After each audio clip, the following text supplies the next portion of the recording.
మనం బంగాళదుంపల్ని కూరగా వండుకు తిన్నా, ఒట్టిగా ఉడకబెట్టుకుని పైన మసాలా ఇట్లా చల్లుకు తిన్నా దీనివల్ల ఆకలి తగ్గుతుంది, ఆకలి తీరిన ఫీలింగ్ బాగా కలుగుతుంది.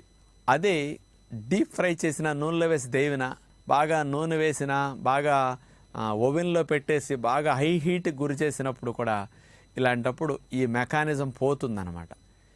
ఏమిటంటే బంగాళదుంపల్లో పొటాటో ప్రోటీనేజ్ ఇన్హిబిటర్ 2 అని ఉంటుందన్నమాట.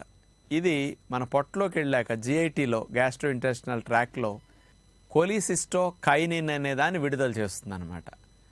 ఇది విడుదలైందనుకోండి ఆకలి కంట్రోల్ అయిపోతుంది సహజంగా. ఇదేం చేస్తుందంటే మన మెదడులో సంతృప్తిని తెలిసే సెంటర్ ఉంటుంది కదా, సెటైటీ సెంటర్, అది స్టిమ్యులేట్ అయిపోతుంది. అది స్టిమ్యులేట్ అయిందనుకోండి చాలు ఆహారం ఇక తినొద్దు, మరి ఇంకోసారి